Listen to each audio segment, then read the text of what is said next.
Shahid, and today we are going to do pancreatic neuroendocrine tumors.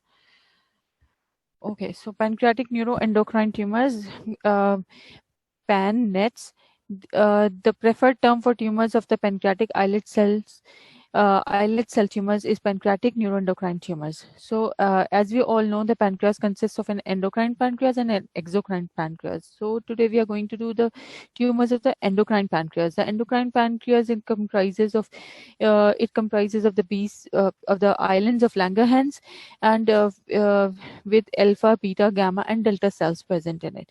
So, the tumors arising from the islet cells, these are called PAN-NETs or islet cell tumors or the pancreatic islet cell tumors. And these a broad terminology is used as these are endocrine. For all the endocrine tumors, we use neuroendocrine tumors. So the terminology here is pancreatic neuroendocrine tumors or PAN-NETs. So they are rare in comparison with tumors of the exocrine pancreas and account for only 2% of the pancreatic neoplasms. And carcinoid tumors are also part of the PAN-NET tumors, and they can be single, multiple, they can be benign and malignant, and they elaborate pancreatic hormones, and they may even be non-functional. So pancreatic islet tumors can be functional, which secrete hormones, and they can be non-functional, which have mass effects, but they do not secrete any hormones. So PAN-NETs, like other endocrine neoplasms, it is difficult to predict the behavior of these tumors based on light microscopic appearance only. And the criteria for malignancy, as in the neuroendocrine tumors, it includes metastasis, vascular invasion, and local infiltration. Local infiltration means infiltration of the tumor capsule or the surrounding pancreas with evidence of vascular invasion may or may not be present. So the third criteria is metastasis. So there are three criteria, which are local infiltration by the tumor, vascular invasion by the tumor, and metastasis to another organ or part of the body. Then 90% of insulin producing tumors are benign, while 60 to 90% of other functioning and non-functioning pancreatic endocrine tumors are malignant. So most of the insulin secreting tumors are benign, whereas the rest of the tumors are mostly malignant. So the genome of sporadic PAN-NETs recently has been sequenced with identification of recurrent somatic alterations in three major genes or genetic pathways. First is MEN1 gene, which causes familial MEN1 syndrome. Then there is loss of function mutation in tumor suppressor gene P10 or TSC2. Then there's inactivating mutations in two genes, alpha thalassemia / mental retardation ATRX, which is X-linked gene, tumor suppressor gene, and death domain associated protein DAX, which have multiple cellular functions, including telomerase maintenance. So coming to the first tumor, which is insulinoma. So the first type of pancreatic tumor, which is insulinoma, as the name indicates, it is secreting insulin, and as we have already mentioned, that 80% of these tumors are benign. So it causes hyperinsulinism. So beta cell tumors, insulinomas, are the most common of pancreatic endocrine neoplasms and may produce sufficient insulin to induce significant hypoglycemia. So the patient has hypoglycemic episodes, which occur if the blood glucose level fall below 50 mg per dl. And associated with these hypoglycemic episodes is confusion, stupor, loss of consciousness, and mostly these symptoms are precipitated by fasting or exercise, and these are relieved by feeding and parenteral glucose administration. So insulinomas are mostly benign, they are solitary, means a single tumor is mostly present, and tumors or malignancy, the criteria for malignancy, which we have already done, are three: vascular invasion, local invasion, vascular invasion, and metastasis. So the fulfilling the criteria, uh, these tumors the tumors that are diagnosed as malignant, they comprise of only 10% of the cases. and they may insulinomas mostly arise in the pancreas, but they can also arise in ectopic pancreas. Ectopic pancreas may be present in the peripancreatic tissue, or it may be present in the duodenum or stomach, or even in the Meckel's diverticulum. So these insulinomas can present not only in the pancreas but at these ectopic pancreatic tissue as well. So solitary tumors are usually small, less than 2 centimeters in diameter, encapsulated, pale brown nodules located anywhere in the pancreas. So histologically, these benign tumors look remarkably like giant islets with preservation of the regular architecture, cords and cells. Not even the malignant lesions present much evidence of nuclear atypia or anaplasia. So they do not grossly look. The cells do not grossly look malignant. And there's deposition of amyloid, which is characteristic feature of insulinomas. So this is an insulinoma. As we can see, the pink material here is acellular. It is amyloid. Then the cells here are the insulin secreting cells. So these are monotonous. As you can see, these are small, looking like one another, and they demonstrate minimal pleomorphism and with no mitotic activity. So the patient presents with episodic hypoglycemia. So hyperinsulinism may also be caused. Looking at the differential diagnosis of hyperinsulinism, there can be many causes of hyperinsulinism, which can be a focal or diffuse hyperplasia of the islets, which is encountered as congenital hyperinsulinism in hypoglycemic infants and neonates which are born to diabetic mothers. So what happens when a mother is diabetic and the diabetes is uncontrolled? So due to hyperglycemia in the maternal blood, the islet cells of the baby or the neonate or the fetus, they hypertrophy to secrete more insulin. So when the baby gets delivered, the high levels of glucose of the maternal, they are not there anymore. However, because of the hypertrophic insulin islets, insulin secreting cells in the islet of the baby, the baby gets episodes of hyperinsulinism and hypoglycemia. Hyperinsulinism may also be seen in some syndromes like Beckwith-Wiedemann syndrome, and rare mutations in the beta cells, potassium channel protein, or sulfonylurea receptors. In the postnatal, I explained this. Then up to 80% of the islet cell tumors demonstrate excessive insulin secretion. Hypoglycemia is mild, but in all but about 20% of the cases may become clinically symptomatic. The critical laboratory findings in insulinomas are high circulating levels of insulin and a high insulin to glucose ratio. Surgical removal of the tumor is curative in most of the cases, and there is reversal of hypoglycemia and hyperinsulinism. The differential diagnosis of this metabolic abnormality includes such conditions as abnormal insulin sensitivity, diffuse liver disease, inherited glycogenosis, and ectopic production of insulin by certain retroperitoneal fibromas and fibrosarcomas. Depending upon the clinical circumstances, hypoglycemia may be induced by self-injection of insulin. Now coming to the second tumor, which is gastrinoma, means gastrin secreting tumor, and it produces a syndrome which is Zollinger-Ellison syndrome. Zollinger and Ellison were the two persons who first discovered the association of pancreatic islet cell tumors with hypersecretion of gastric acid and peptic ulceration, which was present in most of these patients. So there's in gastrinomas there are gastrin producing tumors which may be again in the pancreas, in the peripancreatic tissue, or in the duodenum, where there is ectopic ectopic pancreatic tissue present. Wherever there is ectopic pancreatic tissue present, so gastrinomas may be present there. So there's marked hypersecretion of gastrin, and as we all know, the gastrin acts on the HCl secreting cells of the stomach to produce abundant amount of hydrochloric acid. So this abundant acid, it acts on the mucosa of the stomach, producing gastric ulcer, and also on the duodenum to produce duodenal ulcers.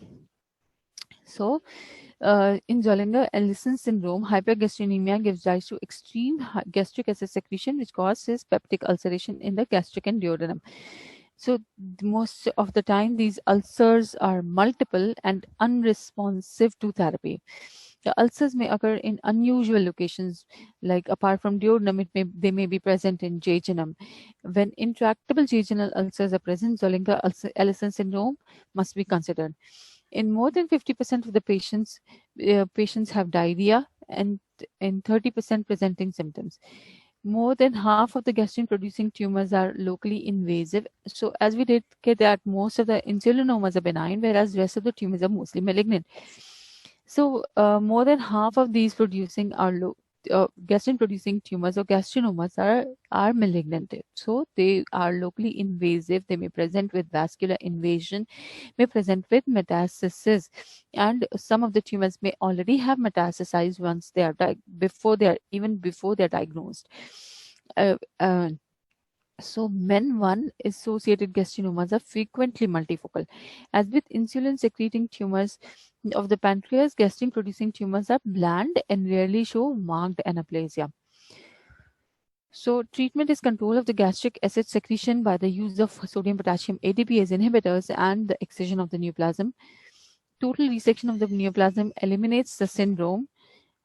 Patients with hepatic metastasis have a shortened life expectancy and progressive tumor growth, leading to liver failure usually within 10 years. Now coming to some other rare pancreatic endocrine tumors, these are alpha secreting tumors which are glucogenomas.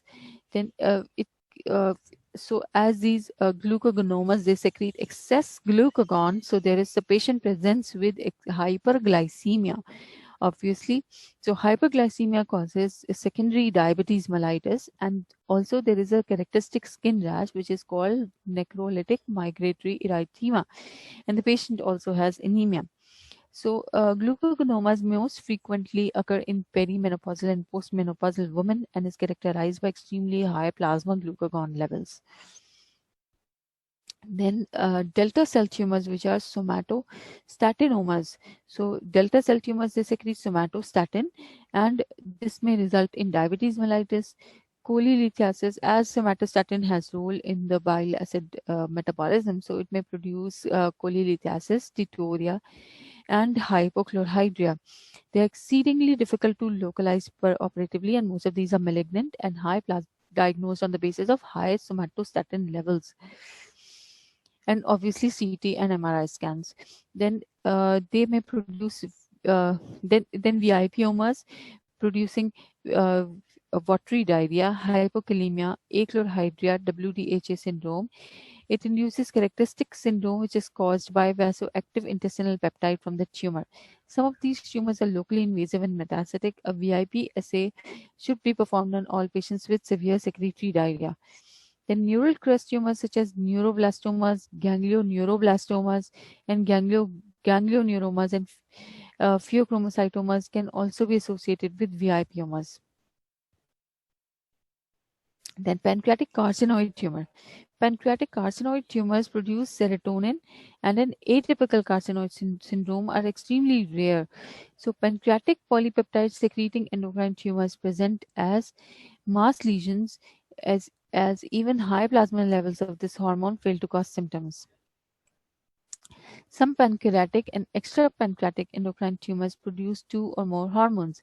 In addition to insulin, they may produce glucagon or gastrin or ACTH or MSH or ADH or serotonin or norepinephrine. These multi-hormonal tumors are to be distinguished from the MEN syndrome, in which a multiplicity of hormones is produced by tumors in several different glands. Now coming to the second part of the lecture, which is on multiple endocrine neoplasia syndromes or the MEN syndromes. The MEN syndromes are a group of inherited diseases that resulting in proliferative lesions of the multiple, as the name indicates, multiple endocrine organs or neuroendocrine organs are involved in these. And what are those endocrine organs? These are pituitary gland, these adrenal glands, pancreas, uh, uh, then testes and ovaries. So men endocrine neoplasia or men syndrome, it involves all these endocrine organs. So in the characteristic feature of men syndrome is that patients affected present at a much younger age, and there are multiple tumors at the same time or at different times in the lifetime of the person, and these are multifocal tumors and present in the same gland. So multiple tumors in the same glands and multiple glands affected, and these affected glands are preceded by hyperplasia. So first there is nodular hyperplasia or hyperplasia of the endocrine gland, followed by tumor formation. These are aggressive tumors in younger age group, and they recur in a high proportion of cases than sporadic endocrine tumors. So coming to the first one, which is multiple endocrine neoplasia type 1, and it's also called Wermer syndrome. It's a rare heritable disorder with a prevalence of about 2 per 100,000. So MEN1 syndrome is caused by germline mutation in MEN1 tumor suppressor gene, which encodes a protein called menin. So MEN1 is characterized by three Ps. So the three endocrine organs affected are parathyroid, pancreas, and pituitary. In parathyroid gland, there is primary hyperparathyroidism. So the pancreatic so there is parathyroid hyperplasia followed by tumor in the parathyroid gland, which produces parathyroid hormone. So there is primary hyperparathyroidism, and parathyroid adenomas and hyperplasias are present. In pancreas, there is either gastrinomas or insulinomas, or uh, so the associated symptoms are hypoglycemia with insulinomas and Zollinger-Ellison in gastrinomas, or some other symptoms, some other syndromes like VIPomas or other hormones may be produced. In pituitary gland, pituitary tumors or hyperplasias and pituitary tumors are present. Hyperplasias and adenomas are present. So in some patients, the pituitary adenomas may be asymptomatic, but or most frequently it produces prolactin. Most of the time it is a prolactinoma. So in MEN1, three endocrine organs involved, which are parathyroid, pancreas, and pituitary.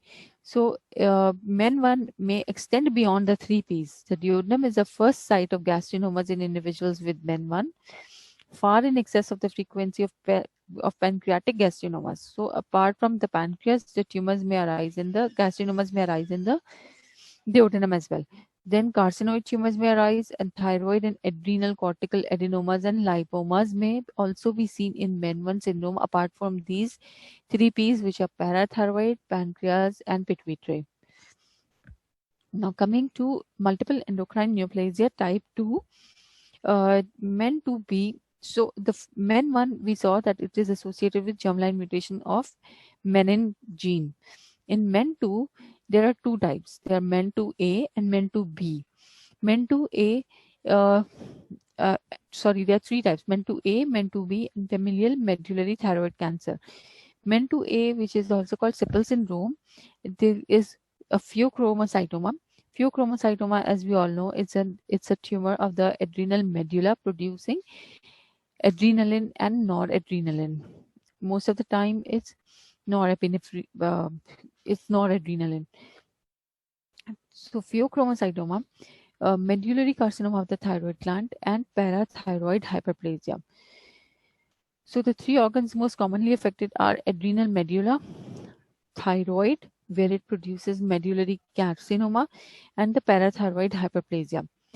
Then medullary carcinomas of the thyroid occur in almost 100% of the patients with MEN2A. So these are usually multifocal, virtually always associated with foci of C-cell hyperplasia seen in a younger age group compared to the uh, sporadic patients. And medullary carcinomas elaborate calcitonin and other active products and are usually very aggressive tumors seen in young age groups and rapidly metastasize to the lymph nodes uh, and to the lungs. MEN2A is caused by germline gain of function mutation in the RET proto-oncogene on chromosome 10q11.2. 11.2. So MEN2A is caused by mutation in the RET gene, and it is associated with pheochromocytomas, medullary carcinoma of the thyroid, and parathyroid hyperplasia. Now coming to MEN2B. MEN2B has significant overlap with MEN2A. Medullary thyroid carcinomas, which are usually multifocal and more aggressive than in MEN2A. So there are again medullary thyroid carcinomas in MEN2B. Pheochromocytomas, which were also seen in MEN2A, are also present in MEN2B. Then instead of these parathyroid hyperplasia, there are neuromas and ganglioneuromas involving the skin, oral mucosa, eyes, respiratory tract, GI tract, and marfanoid habitus with long axial skeletal features and hyperextensible joints. In MEN2B, there's a germline mutation in leading to a single amino acid change in the RET, distinct from the mutation that are seen in MEN2A, seems to be responsible for MEN2B. So now summarizing these two, MEN2A and MEN2B, both have mutation in RET gene. MEN2A and MEN2B both have medullary carcinomas of the thyroid. They have pheochromocytomas. However, MEN2A has parathyroid hyperplasia, whereas MEN2B has neuromas and ganglioneuromas.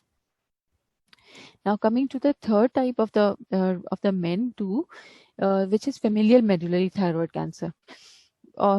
It's a variant of MEN2A in which there's strong predisposition to the medullary thyroid cancer, but there are no other manifestations of 2A or 2B. There's a substantial majority of medullary thyroid cancer are sporadic, but as 20%, which is a lot, means if you're seeing 100 patients of thyroid cancer, medullary thyroid cancer, then there would be 20 patients who have familial history of medullary thyroid cancer. So these patients should be screened for MEN2 syndrome, including 2A, 2B, and familial medullary thyroid cancer syndrome. So the familial thyroid cancer develops at an older age than those occurring in the full-blown MEN2 syndrome. Follow a more indolent course compared to the MEN2A and 2B. Then MEN2A, there's routine genetic testing identifies RET mutations or carriers earlier and more reliably in MEN2 kindreds. In all individuals carrying germline RET mutations are advised to undergo prophylactic thyroidectomy to prevent inevitable development of thyroid cancer. So patients with MEN syndrome 2, including 2A, 2B, and medullary thyroid cancer syndrome, they all have these different mutations in the RET genes, which can now be screened and uh, in the relatives of the patients who is diagnosed with the medullary cancer. In familial cases, patients with mutations are advised to undergo prophylactic thyroidectomy to prevent formation or development of medullary thyroid cancer. So today's lecture was a brief lecture, and that is all for now. If there are any questions, please write your questions on in the comment box.